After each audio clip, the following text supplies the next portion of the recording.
Hi everyone.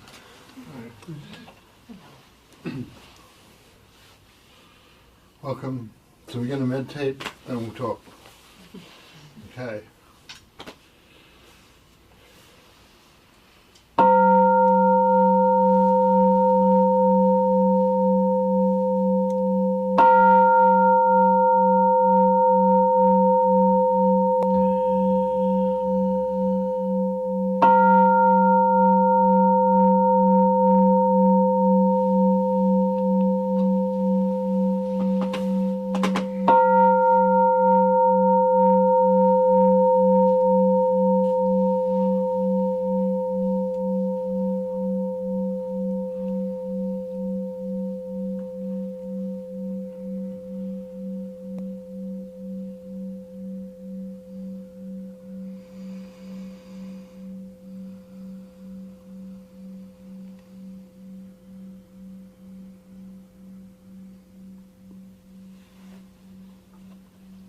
So as the bell dies away, maybe you can just notice,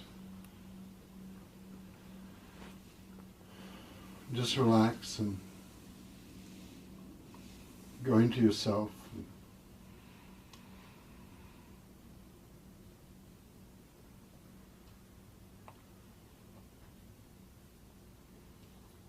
For the time of the meditation, you have no tasks really.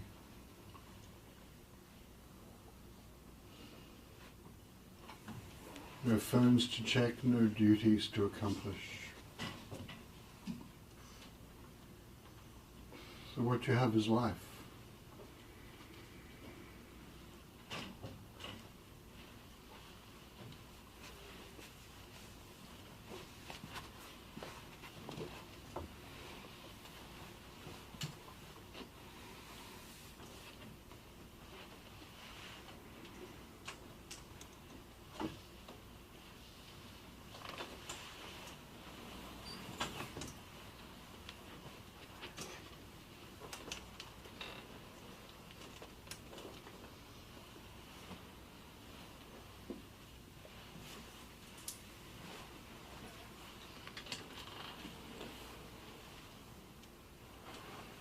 And so for the moment of the meditation, you can just notice without finding fault with anything that you're noticing.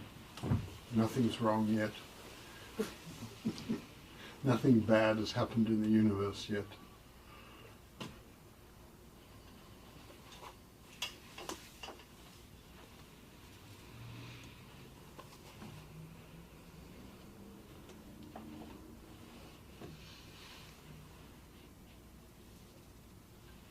And the only thing in meditation, I suppose, is not to find fault with what's happening, with what you're doing, with anything that rises in the mind.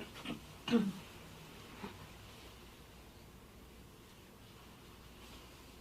don't have to take care of anybody, even yourself.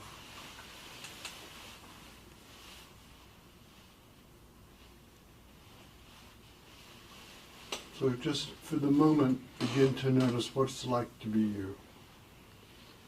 So meditation is showing up for your own life. And so, what is it like to be you?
You notice that if you're just noticing what it's like to be you, there's no need for you to be a particular way. You don't have to coerce yourself into being something you approve of. You can just notice. Just be here.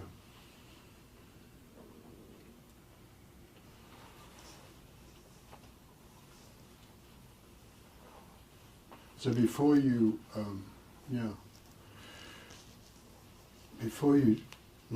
develop a way to improve yourself, you can just be here.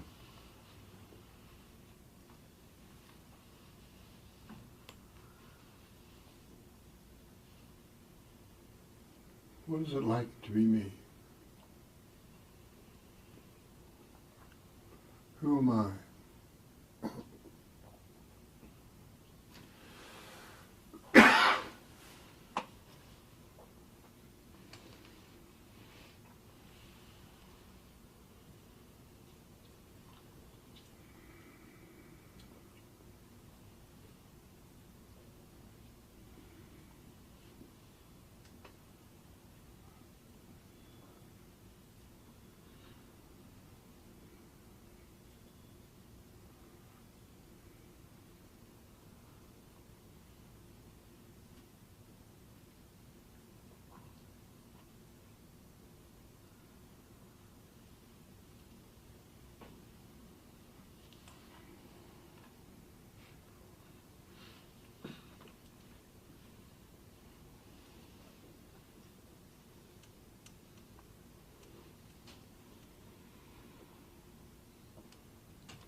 Now I'm going to tell you a story, and just keep meditating and just let the story sink in to the extent it does, and whatever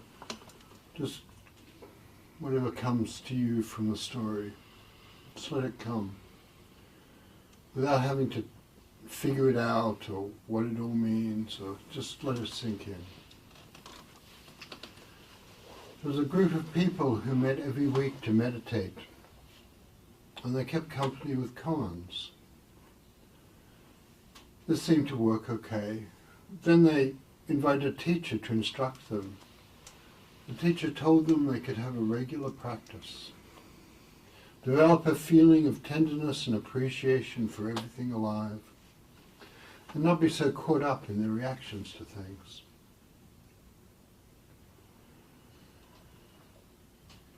The teacher explained meditation like this: realize the light that runs through all things.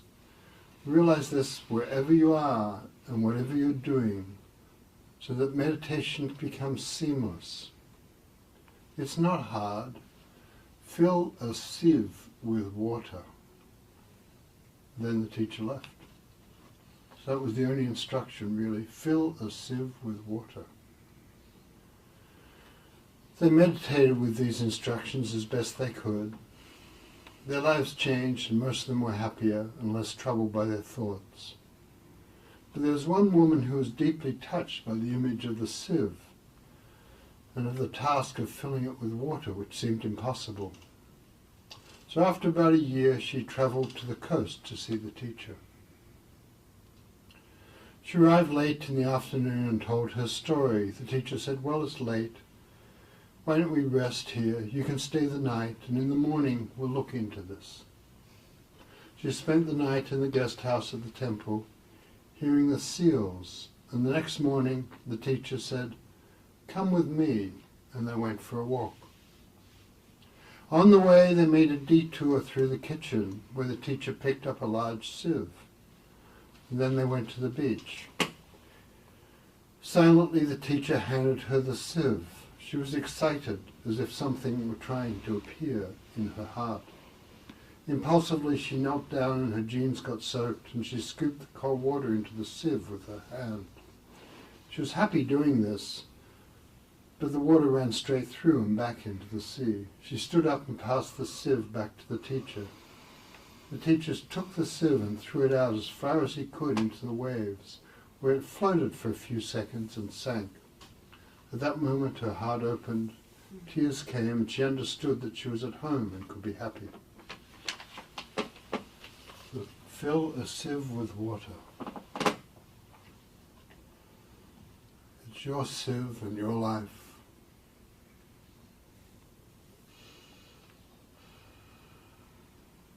Fill a sieve with water.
So just be very patient with yourself and your body, your mind.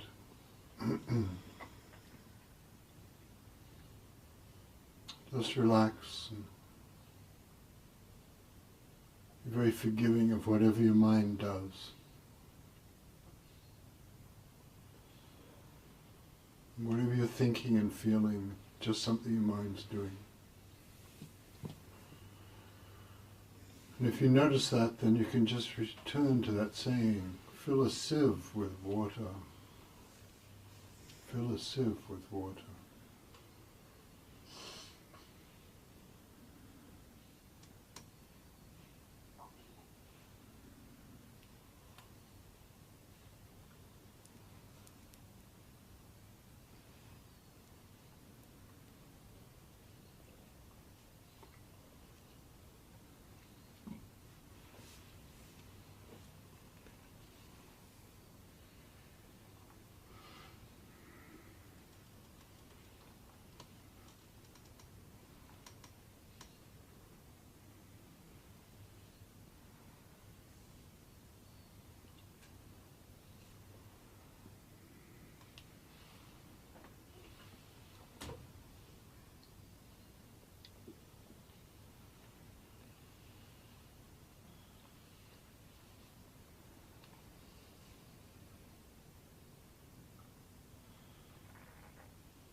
Fill a sieve with water.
Well persevered with.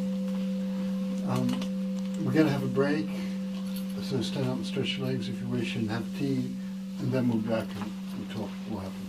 Okay, thanks.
chant that was okay. At the beginning of the better.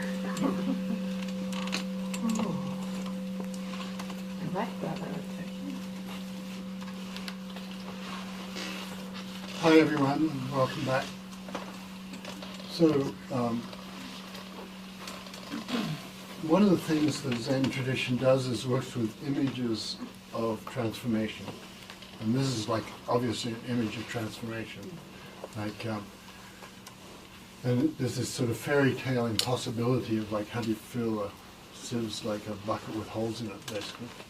How do you fill it with water? And one of the points about the Zen koans and images, the stories of Zen, is that you don't really have to. It's not the figuring them out isn't the important thing. It's the journey to figuring them out. You know. So there's a great saying, a great Japanese poet, haiku poet Basho said, "Each day is a journey, and the journey itself is home." You know, so we rest in the journey, which is kind of one of those obvious things that we always forget. You know. And so when we're trying to do something, how we're doing it is what we're doing, you know, rather than where we're getting to. So live your life now, enjoy it. So there's that quality in it, and it's also true that if you just have a practice, like the idea of a practice is you'll have experiences like. You'll be moved, or you'll discover things, or you'll be annoyed by things, or you'll have experiences when you meditate. But the important thing is not the particular experience at any, like, not making an experience the goal so much, because the path itself is the goal, the journey itself. And so you'll find that if you have a practice that's regular, you know, where you just meditate every day, gradually you'll change in spite of yourself. And doesn't really matter what your opinion about it is if you just sit down every day and meditate. In a way, your heart will start opening more and you'll start changing. And it's one of those weird things that is just true. You know? And so you'll find that, whereas if you're sitting down striving and saying, well, is this working? How am I doing? Like, do I feel calmer or happier? Or, in a way, that's not really being on the journey. You know, that's like fussing with yourself, really. And it's not being patient with the growth, the plants growing in the garden, the kind of thing. So the story about the sieve, partly I like it because it's got that. It's got the people came, meditated together, and some of them never got what the teacher was talking about, but it didn't matter. What's the teacher know? You know, it's like it's your life, so it's for you. The life you have is for you. And like right now, sitting here, you know, drinking tea or not drinking tea, or whatever's going on in your mind, that's your life right now. And that's the gift that you have right now. It's unique to you. No one else can be you. You know, no one else can have your mind. I have a friend who's got a refrigerator magnet that says, "Be yourself, everyone else is taken." So kind of like, in spite of the fact that it's kind of cute, it's true. You know, that you can, like, and you notice when you meditate, you start realizing how rich it is to be you, how rich your life is.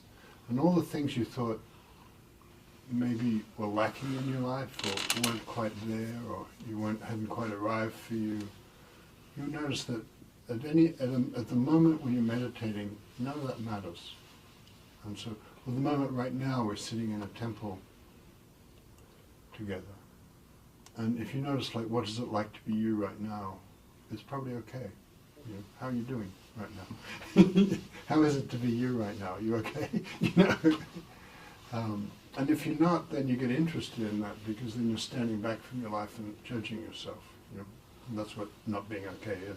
Not being okay is thinking, this can't be it. But, you know, the only thing in life we know is this is it, you know.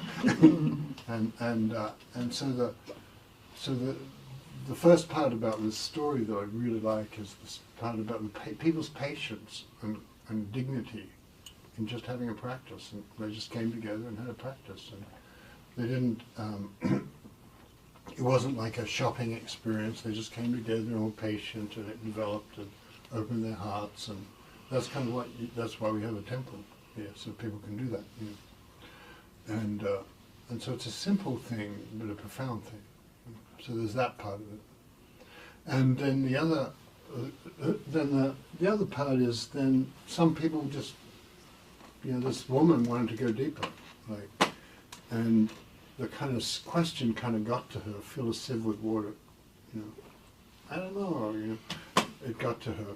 And so she decided, I'll go on a journey to talk to the teacher about it. And so she did, and the teacher took her seriously, and, you know, she even like spent a day's journey to get there and stayed at the temple and things like that. And so, and then really the thing is we're always trying to fill ourselves, but when we let go, then the world fills us. You know? That we are immersed in the world. And the story, you know, it's kind of clearly about that, the story. That there's some way in which we try to hold on to our idea of who we are over and over again. And it's not very interesting to us, really, you know. Like, it makes us small. When we think of the things we don't like, they define us. Things like that. The things we're outraged by might define us, you know. And then, but the sieve image is, oh, we're part of the ocean. You know, we're always part of the ocean. So we're immersed in the world, and you can notice if it, again, just notice what you're experiencing right this moment. Like something's coming up in you. You're wondering, or you're, whatever it is, you know, it's just simple, you're just sitting here, and that's enough. You know, just to be sitting here is an amazing thing. You know, to be sitting here, to have consciousness and awareness, it's a marvelous thing. And the whole of the world is talking to you all the time. You know. And it's all right. You notice that, oh, this is good. You know, this is the taste of being alive. You know, everything has it. Trees have it. Deer have it. You know, it's a taste of being alive. So, and like I don't know. One of the things I do, I have a strange habit because I meditate a lot, which is, in the middle of the night I often wake up and I can either think have insomnia, or I can think, must be time to meditate. So I meditate. Seems like ride the horse the way it's going. You know? Don't fight it. That's the immersion thing. That's filling the sieve with water. So meditate, and you know, the other night I was meditating and I could hear the great horned owl calling, and the great horned owl calls and this kind of deep, thrilling kind of call. I notice if I don't even think this is a great horned owl, it's just this beautiful sound comes through me. In a way, it's inside me, you know, and then it stops, and then there's silence, and that's inside too. And then actually, the great horned owl stops where I am a little bit before dawn, and then a little bit later you hear the first songbirds, like, you know, just twittering and carrying on, announcing themselves, or, you know, and the dawn announcing itself, and there's something, and so it's like, first there's the owl, then there's silence, then some traffic I can hear, and then sometimes a train, and then there's the dawn birds, you know. And that's what it's like being in the water with a sieve, you know. And it's not like we wanted the owl to call longer or the dawn to come quicker or anything like that, you know. Or wanted I should be asleep instead of sitting up meditating. You know. Whatever's happening is what's here. And in a way, that's the gift of meditation, is we can embrace what's coming to us. So whatever's coming to you, it's for you. And you might find if you just notice it and you're open to it, it's beautiful. And then there's a lot of immersion stuff that happens when you meditate. You know, you just start to notice stuff that you never noticed before, like the beauty of a leaf, or the beauty of a stranger's eyes. You know. someone in the supermarket checkout counter, or someone on bar, someone, and how profoundly full of life everyone is. There's a galaxy inside everybody, and there's a galaxy inside you, and you can trust that. It doesn't have to be like someone else's galaxy; it's your galaxy, and you've got. Fortunately, it's for you. So let me stop there, and say, well, what did you notice meditating? How was it? Do you have questions? What did you notice?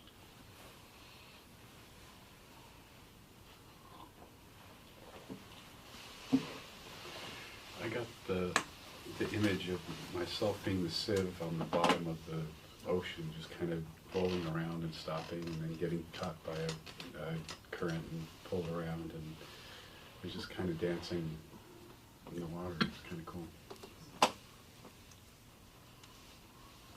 You're just flying along, being open to things. Yeah. Thank you. A lot of the times that I've been drenched in the rain, especially as a kid, and not having any problem with being totally soaked. Ah, it's nice, yeah. It's a wonderful thing, isn't it? Yeah. I remember, like when I've been in the desert and it's rained, and everybody, instead of coming out of the rain, goes out into the rain, that wonderful thing. Had happened in Australia out in the Never Never, where people go out and dance, and that feeling of like the universe is permeating us. It's a beautiful image. And kids have that feeling like the universe just comes through them.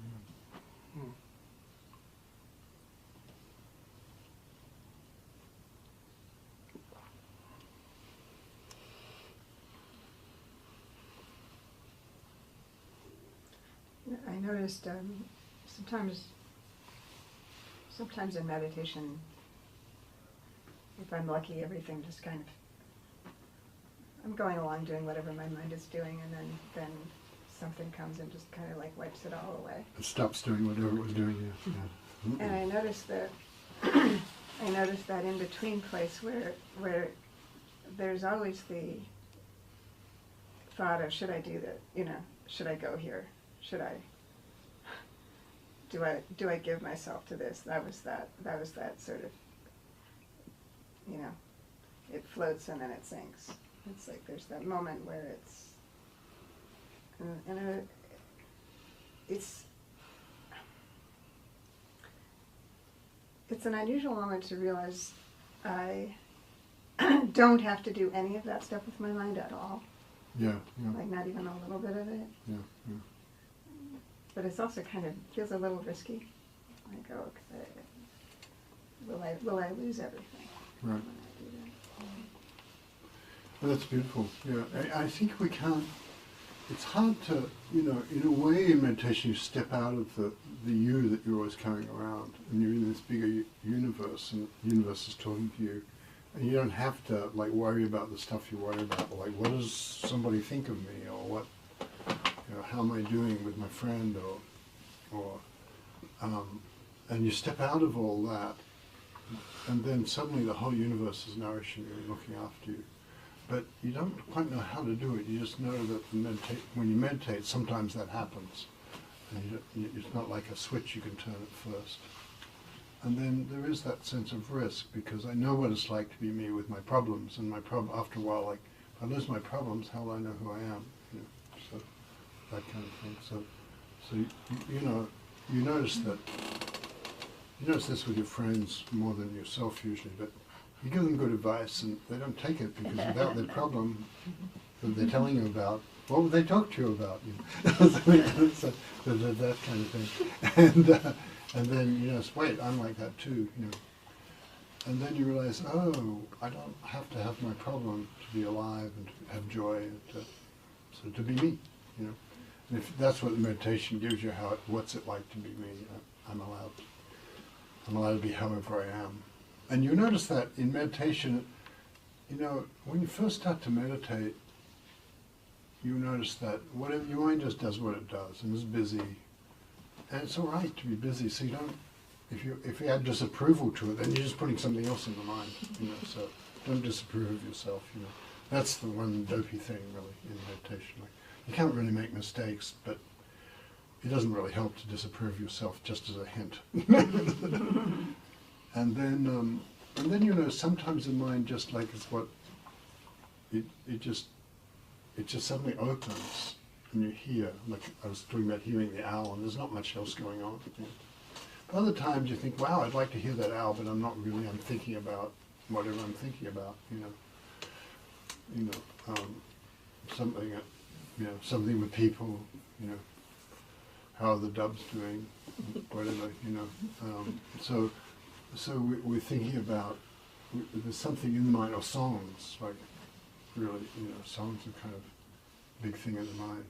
And there's nothing really wrong with having stuff in the mind, but you notice when it stops, it's beautiful, you know. And it's all right, like you don't judge what's in the mind because that's adding something more, but as you stop judging yourself and criticizing yourself and other people, then suddenly, there's a lot less in your mind, and you feel a lot freer and a lot more nourished by life. Yeah. So you're letting life nourish you. Yeah. And that's an interesting thing, that thing you mentioned about the moment when suddenly there's this sort of shift, you know, and you can feel it sort of take up, you know.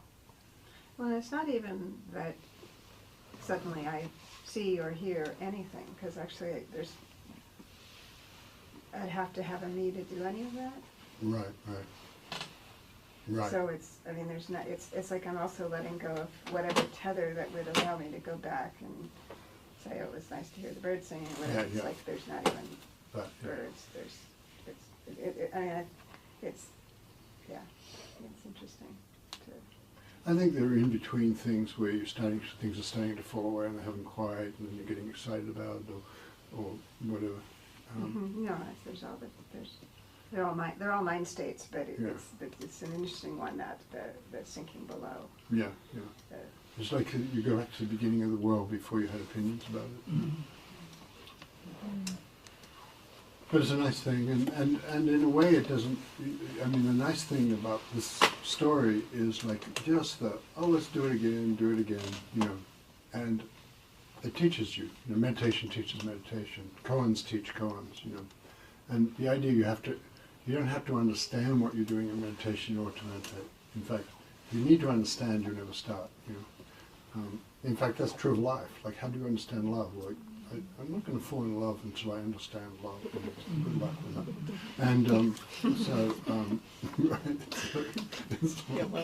it's like we're clueless like that. We do that sort of thing to ourselves. But meditation's the same. It's like, it's something you discover by doing it. You take a step, and the road rides to meet your feet, as in the old blessing, you know. May the road rides to meet your feet, and something starts to reveal itself to you. So, and then the next time you think, wow, that was great, and the next time, it's not so good today, and you're just sweet about that. You don't judge that. You just gradually find it just the world starts taking care of you. Yeah.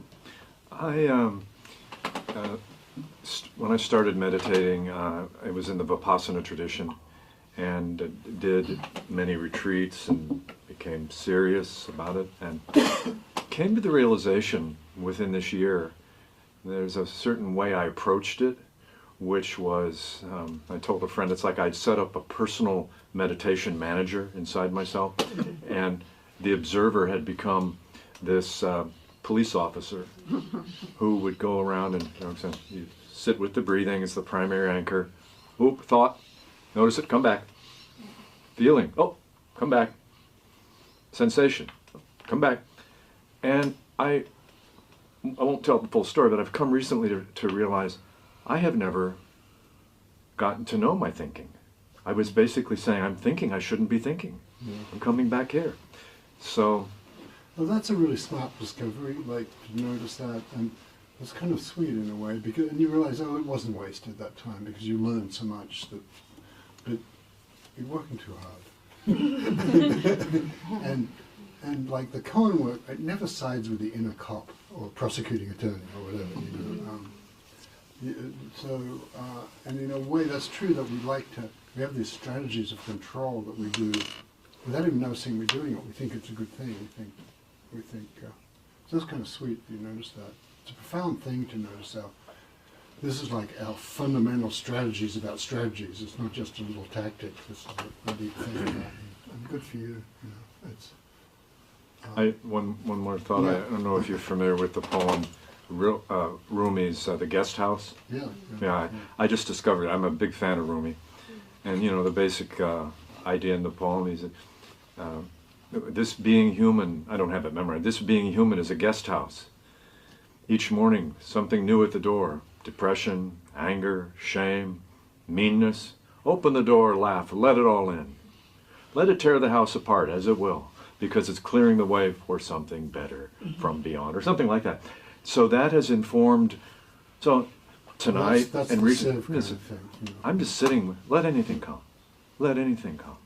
I'm not going to get caught, you know, I'll notice the thoughts if I go, you know, go down the road to, oh, okay, I did that, that's okay. Well, look where I went with that thought. Oh, okay. Just letting it all be. It's kind of it's not an achievement, it's a non-achievement. Well, it's not in the service of something better. The only thing I'd say about that is not in the service of something better. It's like the permeability is just life, you know, where the doors and windows are open and it's all right, you know. And you know, the problem with like improving ourselves is we might get what we're trying for, but and we don't get something much more interesting. If you set out for a goal that's spiritually, you sometimes get what you're looking for, but it's smaller than what the universe would have given you if you were just opening to it. So yeah. I can tell you're on that kind of track, so it's kind of nice. Yeah. Who else?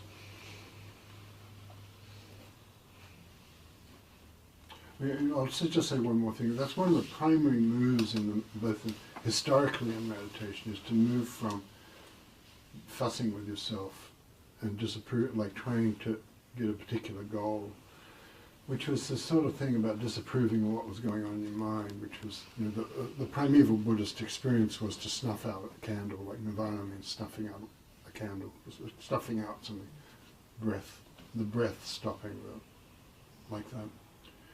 And then gradually, as the meditation tradition evolved, people thought, well, what's wrong with this? and it's sort of lonely when you're just trying to stop whatever's arising, you know. And also, what arises is intimacy comes through that, you know. And so through what you're calling delusion, that's really life, you know. And so that became a big thing in the Koan tradition, like really adopted the idea of, well, it's not like you're putting out a candle, you have a light and you can light each other's light, and it's never diminished by lighting someone else's light. You know. But good, it's nice discovery. I think I meditated for years and realized I hadn't meditated yet, I was just trying to. I was really good at trying. Yeah. Well, this might be sort of overstating the obvious, but I really like this because this woman like sat with that for a year and was really obviously doing what we all try to do and figure it out, like rationally linear, try to figure out how to fill a sieve with water. And she goes to the teacher and goes to the coast and even literally puts her hand and fills the water into the sieve, which I would have done it differently the way my mind was working. But the answer wasn't, you know, when the teacher throws it into water, for me what it is not just a way of filling the sieve with water because it's now full of ocean, but just throwing away the whole concept. You know, throwing away all of it, which I think a lot of people are alluding to. Yeah. But just throwing away everything to do with figuring it out and sort of throwing away the mind. So it was really kind of like profound for me to just like recognize that that's sort of the answer to a lot of koans. Like, it's not about the koan, just Yeah. throw away the mind. Give up the person who's trying to Figure it out. Yeah. Yeah. Well, what do you think? Is there anything else to be said, or do you want to? We usually do some little bit of chanting to finish with. Anything else to be said? Questions? Okay. Do you want to? Rach, do you want to Sure, I lead us will. with something? Would somebody like to, want to Announcements. pass out? Oh, announcements, that's right. Do that too. Thank you. Good night. Nice to have you. Monday night, so we, next Sunday, from 10:30 to 12, we have a session here. I'll be that person. And Monday night as well. So come on back. It's really good to do this. It's good to do this regularly. It's like we make this thing happen. And also, you know, repetition is excellent. It's really so yeah, see you soon. There is a mailing list on the back. Write your email address legibly and you will get one email a week which will be telling you what's coming up, and they're always cool pictures in it. There is a donation box by the back door, by the front door, and if you put money in there, we keep doing this. So if you don't have any money to put in there, then that's what we're doing it for. That's why we also, if you have the money to give, you're making it possible for people who don't. So, there are some retreats coming up. There's a summer retreat in Santa Cruz. There, if you go on visitazan.org, you will always see the retreats. Also, santarosazan.org tends to have all the retreats too. So, and that email. So, shall we hand out some people? Can I steal your seat? Sure.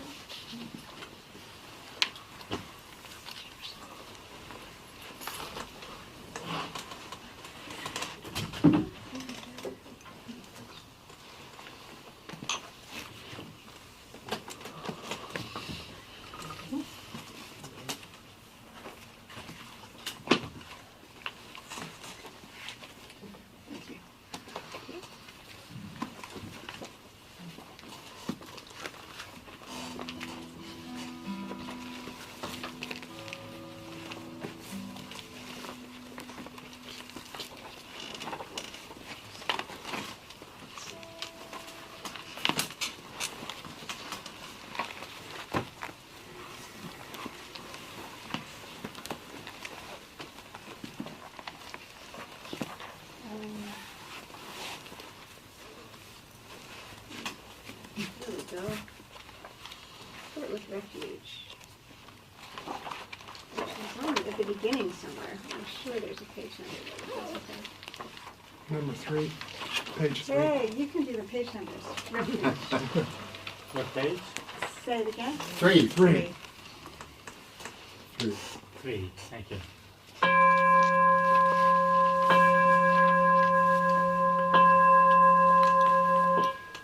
Refuge.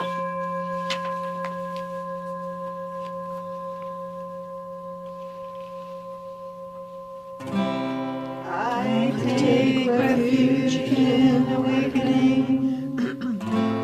I take refuge in the way. I take refuge in my companions.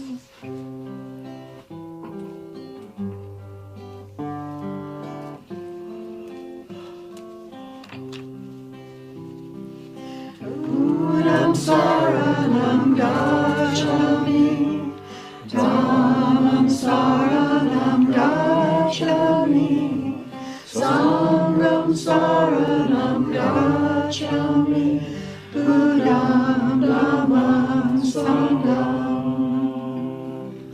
Udam saranam gacchami, dhammam saranam gacchami, sangham saranam gacchami, buddham dhammam sangham.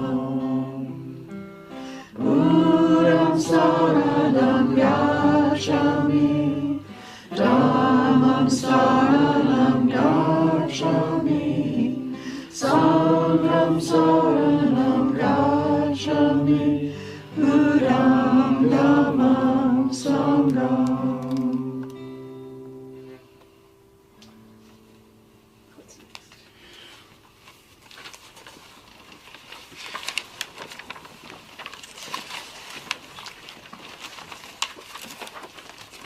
Page 8, praise song for meditation.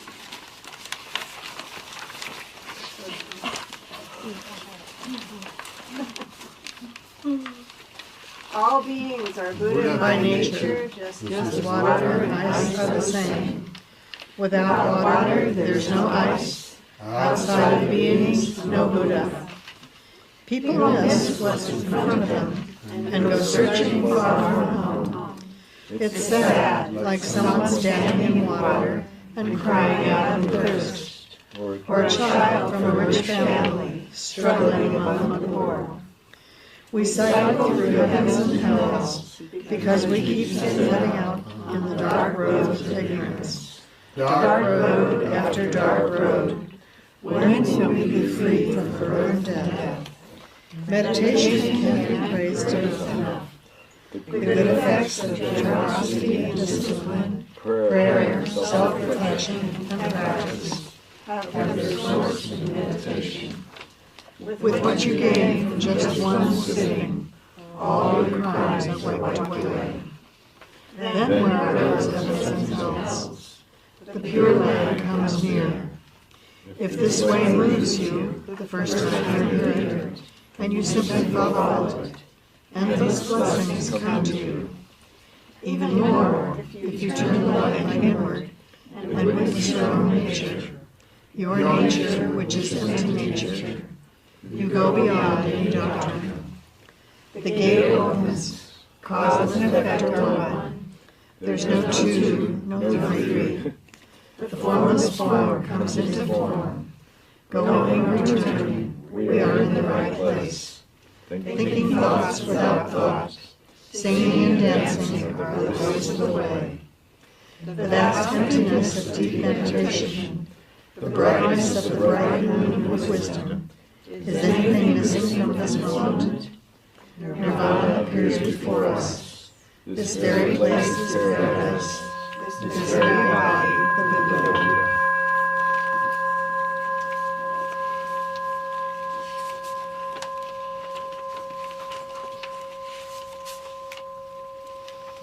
All living things are one seamless body and pass quickly from dark to dark.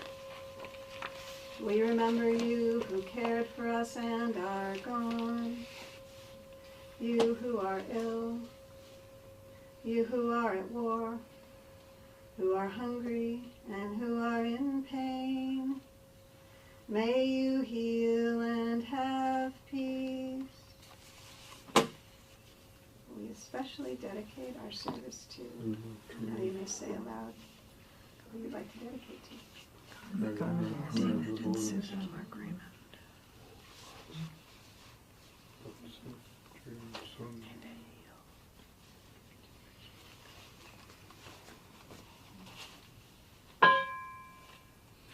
Cross on over, Cross that river, set us free.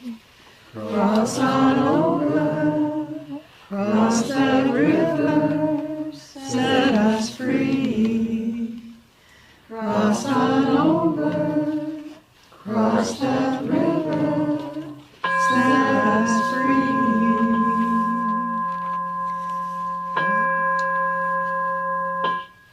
all Buddhas throughout space and time, all awakened beings, great beings,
much, everyone. Thank you. Thanks for coming. Come again.